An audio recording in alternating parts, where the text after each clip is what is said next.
അവിടെ ചെല്ലുമ്പോൾ എൻ്റെ കുഞ്ഞിനെ കണ്ടപ്പം വണ്ടിയിൽ നിന്ന് വീണതായിട്ട് പറയത്തില്ല ഇവിടുന്ന്. കാരണം വെച്ചാൽ എൻ്റെ കുഞ്ഞ് ചോരയെ കുളിച്ച് ആ രക്തത്തിൽ കിടക്കാൻ കണ്ടപ്പോൾ ഞങ്ങൾ കണ്ടപ്പം പറഞ്ഞ് അവർ പപ്പ കൂടെ ഉണ്ടായിരുന്നു.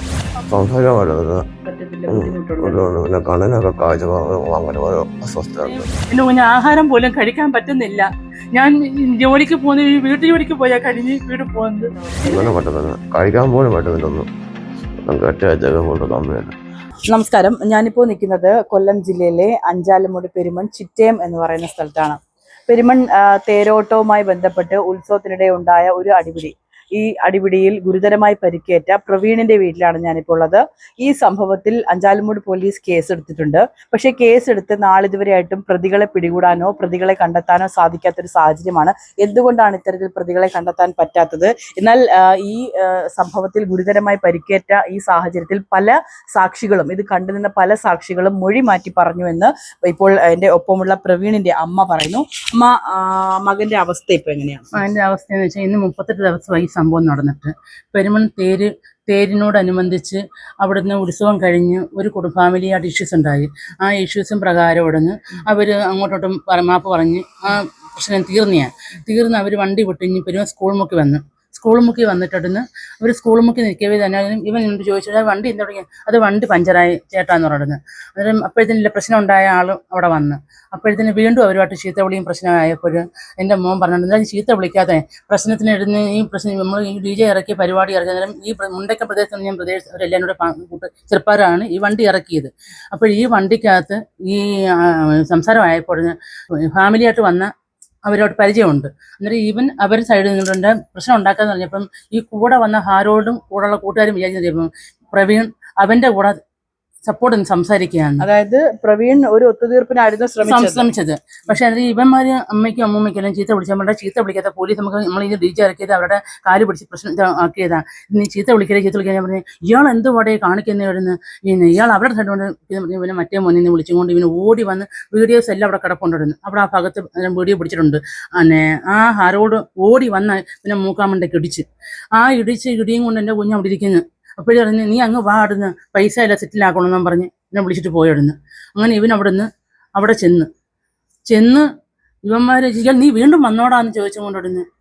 ഇവനെ ഇടിച്ചെന്ന് വെച്ചാൽ ആ ഇടിയിലടുന്ന് ആ സമയത്ത് നമ്മൾ ഇതൊന്നും അറിയുന്നില്ല.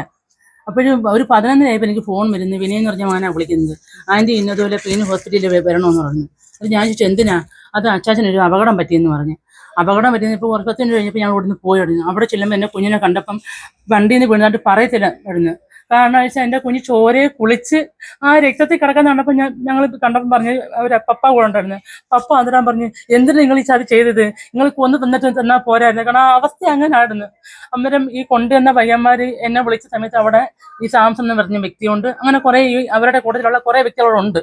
ആ വ്യക്തികളടന്ന് അവർ മൊഴി കൊടുത്തത്. അന്നേരം ഞങ്ങൾ ഈ കൊണ്ടുവന്ന പയ്യനോട് ചോദിച്ചപ്പോൾ ഞാൻ മൊഴി അവിടെ കൊടുത്തിട്ടില്ല, എന്നോട് ആരാ കൊണ്ടുവന്നിരുന്നപ്പോൾ ഞാൻ അവിടെ കൊണ്ടുവന്നിരുന്നു ഈ വിനയ് എന്ന് പറഞ്ഞ പയ്യൻ പറഞ്ഞു. യഥാർത്ഥത്തിൽ ആ കുഞ്ഞ് നിരപരാധിയാണ്. ഈ സാംസൺ എന്ന് പറഞ്ഞ വ്യക്തിയാണ് അവിടെ മൊഴി കൊടുത്തത്. കൊടുത്ത മൊഴിയെല്ലാം വണ്ടിയിൽ നിന്ന് വീണു എന്നുള്ള ഒരു വണ്ടിയിൽ നിന്ന് വീണ് അങ്ങനെ നമ്മൾ അതും പ്രകാരം ഡിസ്ട്രിക്ട് ചെന്നപ്പോഴും വണ്ടിയിൽ നിന്ന് വീണാൽ ഇത്തരത്തിൽ ഈ ഒരു ചിത്രങ്ങളിൽ തന്നെ നമുക്ക് കാണുമ്പോഴറിയാം. പോലീസുകാരും പറയുന്നുണ്ട്. ഇന്ന് CI സാറിനെ കാണാൻ ചെന്നിരുന്നത്. CI സാറും പറയുന്നത് ഇത് ഇവന്റെ ഫോട്ടോ ഇവനെ കാണുമ്പോഴേ ഇത് അടിച്ച വ്യക്തിയാണ്. കാരണം ഈ മുഖത്തെന്ന് പറയുന്നത് 37-38 നരമ്പുകളുണ്ടെന്ന് പറയുന്നത്. പക്ഷെ ഇതിനകത്ത് 17 പൊട്ടലുണ്ടായിരുന്നു. 15 എന്ന് പറഞ്ഞപ്പോൾ ഞാൻ റിപ്പോർട്ട് എടുത്ത് നോക്കി 17 പൊട്ടൽ അതിനകത്തുണ്ടായിരുന്നു. ഈ പൊട്ടല് കൊണ്ടോ പോലീസുകാർ പറയുന്നത് ഇത് ഇടിച്ചത് തന്നെ. പക്ഷെ ഞങ്ങൾക്ക് മൊഴി തന്ന പ്രകാരം കേസെടുക്കാൻ പറ്റത്തുള്ളൂ.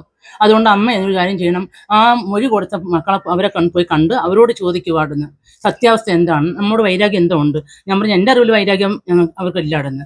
പിന്നെ വിനയ് എന്ന് പറഞ്ഞ കുഞ്ഞ് കൊണ്ട് രക്ഷപ്പെടുന്നത് ആ ഒരു ഉപകാരം നമ്മോട് ചെയ്തിട്ടുണ്ട്.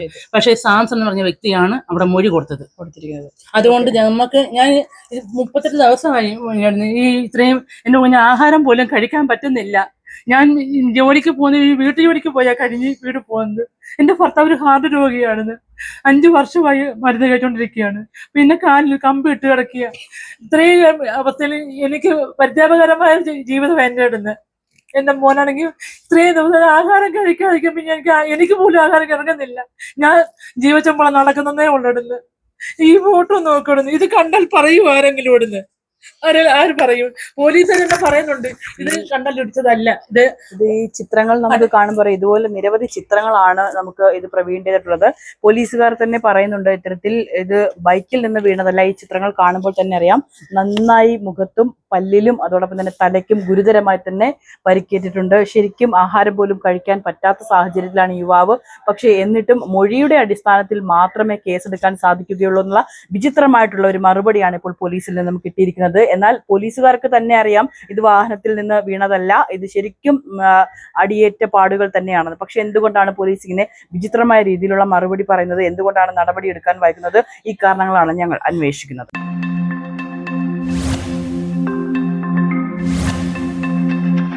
ഇപ്പൊ ശരിക്കും ആരോഗ്യം എങ്ങനെയുണ്ട്?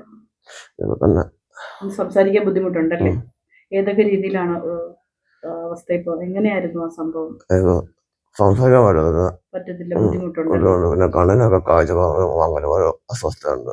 പ്രവീൺ എത്ര വയസ്സാണ്? 30 വയസ്സാണുള്ളത്.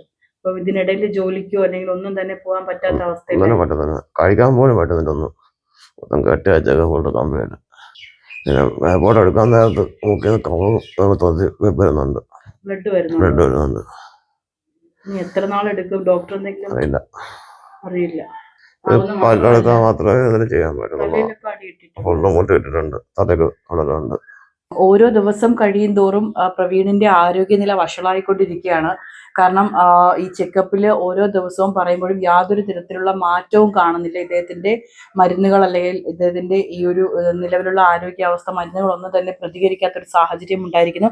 ഏതായാലും ഒരു 30 വയസ്സുകാരനായിട്ടുള്ള ഒരു ചെറുപ്പക്കാരനാണ്, അധ്വാനിച്ച് അവന്റെ കുടുംബം നോക്കിക്കൊണ്ടിരുന്ന ഒരു ചെറുപ്പക്കാരനാണ് ഈ അവസ്ഥ ഉണ്ടായിരിക്കുന്നത്. ശരിക്കും പോലീസിൽ നിന്നുള്ള ഈ ഒരു മറുപടിയും അതോടൊപ്പം തന്നെ ഈ കുടുംബത്തിന്റെ ഇപ്പോഴത്തെ അവസ്ഥയും ശരിക്കും പറഞ്ഞാൽ ഇവരെ ആകെ തന്നെ തളർത്തിയിരിക്കുകയാണ്. എന്തുകൊണ്ടാണ് ഇത്തരത്തിൽ പോലീസ് മറുപടി പറയുന്നതെന്ന് ഇവർ അന്വേഷിക്കുന്നു. ഏതായാലും അന്വേഷണം കൃത്യമായ രീതിയിലേക്ക് എത്തട്ടെ. കാരണം തെളിവ് സഹിതം ഈ സംഭവത്തിൽ നടന്ന എല്ലാ കാര്യങ്ങളും ഈ രക്ഷിതാക്കൾ പരാതിയിൽ ബോധിപ്പിച്ചിട്ടുണ്ട്. എന്നിട്ടും മൊഴിയുടെ അടിസ്ഥാനത്തിൽ മാത്രം പോലീസ് കേസെടുക്കുന്നതിന്റെ ആ ഒരു വൈചിത്ര്യമായിട്ടുള്ള അല്ലെങ്കിൽ വിചിത്ര സ്വഭാവം എന്താണെന്നാണ് നമുക്കും അറിയേണ്ടത്. ഏതായാലും നീതി കാത്ത് ഇവർ ഇരിക്കുകയാണ്.